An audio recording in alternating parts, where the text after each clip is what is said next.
Looking for priest healing gear you can snag in pre-patch that lasts until Pre Raid BiS? Then my spreadsheet is exactly what you're looking for.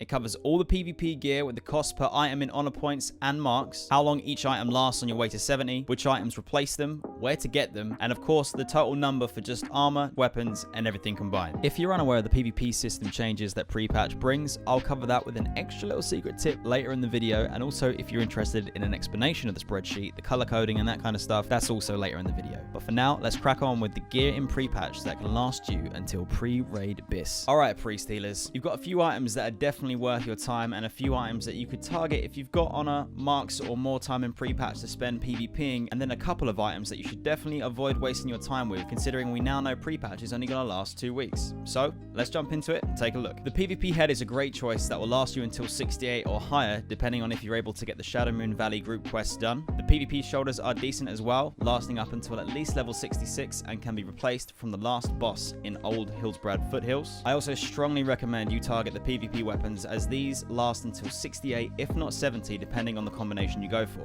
The one hand and off hand will last you to 70 and provide a great amount of healing and stats, but of course you end up paying for 2 big ticket items. So if you're short on time in pre-patch, grab yourself the PvP staff instead, as that will see you through until at least level 68. Next up are a few items that you should only target if you've managed to snag all the previous ones, as these only last until 64 and 65. Still decent, but obviously you're going to want to prioritize your spending and pre-patch time as best you can. The PvP pants are great until 64 when you replace them with a quest reward from the Orkanai crypts, and the PvP feet are also replaced from a drop in the same place in the crypts that you can equip at level 65. And in the absolute last place are the PvP chest and gloves that are to be avoided at all costs. They're a massive waste of time and resources, as both are replaced at level 61 from drops in the blood furnace, that you're absolutely better off running the instance on launch for these because they're so strong, which allows you to spend your PvP resources on better choices. The traditional rank requirement for gear is removed, as is the reputation requirement for rep gear. Instead, you accrue honor points for participating in battlegrounds, and each battleground rewards you its own respective mark. It's 3 marks for a win and 1 mark for a loss. You save those points and marks up to then spend on PvP gear. So that secret tip is that you can build up your reserves of honor points and battleground marks, which stack up to 100 by the way, in preparation for when you hit level 70. Then you can head straight to the PvP gear vendor and snag some seriously powerful gear the moment you dig, which can get you some pre-raid BiS or better gear instantly. So the spreadsheet is laid out from left to right to show you the level 60 PvP item name, the item slot, honor point cost, the number of marks, and which battleground you need to target to get those marks, a link to the item in the TBC Classic database, and then the name of the most solid item upgrade that you'll get in Outland, the earliest level that you can get that item, again a link to the item in the TBC Classic database, and then any comments that are worth bearing in mind and possible alternatives that you should consider. I've also got some color coding and effect as well, as I'm always updating these spreadsheets for all classes as part of my ongoing feedback from the community or discoveries that I make during my research. Green is for items that are strongly recommended. Yellow are still decent items but don't last quite as long as the others. Orange are recommended but they have comments worth considering. And finally, red for items that would be green and definitely worth picking up, but I'm holding out with a little bit of skepticism over these items and further research is required. If you can help out with these, please drop a comment or contact me on Discord so I can make further amendments as we go along. If you've got any items that I need to know about, please drop a message in the comments or ping me on Discord so I can take a look and update the spreadsheet as needed. Be sure to share this resource with guildies and friends, as I'll continue making my way through all classes and the relevant specs. Subscribe to see more videos, drop a like or dislike to let me know how you found the video, head over to Twitch and drop a follow to catch me live, and hopefully I will see you next time.